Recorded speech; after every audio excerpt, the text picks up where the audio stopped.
بسم اللہ الرحمن الرحیم۔ السلام علیکم۔ سبق قرآن مجید کا تعارف، حفاظت اور فضائل کے آج ہم کوشچن نمبر 2 کو سمجھنے کی کوشش کریں گے۔ اگر آپ میرے چینل پر نئے ہیں تو برائے مہربانی میرے چینل کو زیادہ سے زیادہ سبسکرائب کیجئے، لائک کیجئے اور شیئر کیجئے۔ سوال نمبر 2، قرآن مجید کی حفاظت کے بارے میں آپ کیا جانتے ہیں، بیان کیجئے۔ جواب: قرآن مجید کے نزول کو 1400 سال کا طویل عرصہ گزر گیا ہے، لیکن یہ کتاب ہر طرح کے رد و بدل سے محفوظ ہے۔ اس کا ایک ایک لفظ، ایک حرف، بلکہ حرکات تک ہر چیز محفوظ ہے۔ کیوں نہ ہو، اللہ تعالیٰ نے اس کی حفاظت کا ذمہ خود اٹھا لیا ہے۔ ارشاد باری تعالیٰ ہے کہ ہم نے ہی قرآن کو نازل کیا ہے اور ہم ہی اس کے محافظ یعنی حفاظت کرنے والے ہیں۔ ہیڈنگ نمبر 2 کی طرف ہم آتے ہیں۔ عہد رسالت میں قرآن کی تدوین و کتابت۔ قرآن مجید رسول اللہ صلی اللہ علیہ وآلہ وسلم پر تقریباً 23 سال کے عرصے میں نازل ہوا۔ جو ہی آیات نازل ہوتی، آپ کاتب وحی کو بلوا کر لکھوا دیتے اور رہنمائی فرما دیتے کہ انہیں قرآن مجید میں کس سورت سے پہلے یا بعد اور کون سی سورت میں کن آیات کے ساتھ رکھا جائے۔ مسجد نبوی میں ایک متعین مقام پر وہ عبارت لکھی جاتی تھی۔ تیسری ہیڈنگ، حفظ و کتابت۔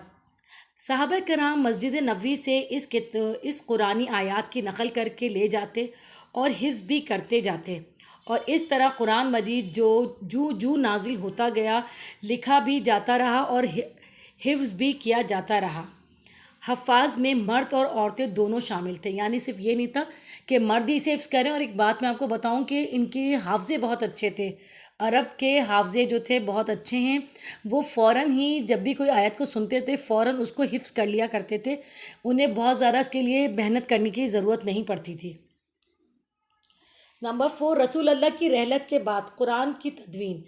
حضرت ابوبکر نے رسول اللہ صلی اللہ علیہ وآلہ وسلم کی رحلت کے بعد آپ کے لکھوائے ہوئے تمام اجزاء کو آپ صلی اللہ علیہ وآلہ وسلم کی مقرر کردہ ترتیب کے مطابق یکجا کر کے محفوظ کرا دیا۔ حضرت عثمان نے اپنے عہد خلافت میں اس کی متعدد نقول تیار کرا کے تمام صوبائی دارالحکومتوں میں ایک نسخے کے طور پر بھجوا دیں۔ سبحان اللہ، سبحان اللہ، یعنی کہ حضرت ابوبکر نے ہی اپنے دور میں قرآن شریف کو ایک بالکل کتابی شکل دے دی تھی، ورنہ یہ حال تھا کہ کبھی کسی پتھر کے اوپر لکھا ہوا ہے، کبھی چھال پہ لکھا جاتا تھا، درختوں کی پتوں پہ لکھا جاتا تھا، اس طرح قرآن شریف کو لکھا جاتا تھا۔ وہ اس طرح جمع کر کے جگہ جو متعین تھی وہاں پر یہ اس طرح سے رکھا ہوا تھا۔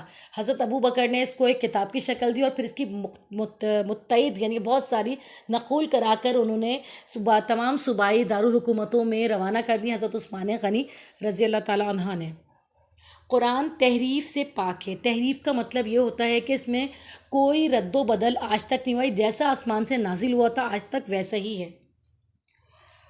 قرآن مجید آسمانی کتابوں میں سے وہ واحد کتاب ہے جس میں آج تک کبھی کوئی تحریف یعنی تبدیلی نہیں کی جا سکی ہے، کیونکہ اللہ خود اس کی حفاظت کرتا ہے، کیونکہ اللہ اس کا محافظ ہے، اللہ اس کی خود حفاظت کرتا ہے، لہٰذا آج تک کبھی بھی کسی قسم کی کوئی تبدیلی قرآن مجید میں نہیں کی جا سکی ہے، اور یہ بالکل حفاظت کے ساتھ ہے۔ کئی جگہ پر لوگوں نے اس کے اندر تبدیلی کرنے کی کوشش کی تو اللہ تعالیٰ نے خواب کے ذریعے ان کو بتا دیا کہ بھئی یہ آیات میں یہ تبدیلی کی جا رہی ہے۔ اللہ تعالیٰ یقیناً وہاں تک اللہ پہنچا دیتا ہے لوگوں کو۔ اگر کہیں پر بھی کوئی تبدیل کیا ہوا قرآن رکھا ہوا ہوتا ہے تو کوئی نہ کوئی تبلیغ کے ذریعے یا کسی اور ذریعے سے وہاں پہنچتا ہے، اور پھر وہ کتاب جو ہوتی ہے جو قرآن کو غلط طریقے سے وہاں پر لکھ کے رکھا گیا ہوتا ہے وہ اللہ تعالیٰ خود ہی درست کروا دیتا ہے انشاءاللہ تعالیٰ۔ اللہ اسی طرح قیامت تک قرآن کریم کی، قرآن مجید کی حفاظت کرتے رہیں گے۔ اپنا بہت بہت خیال رکھیے گا۔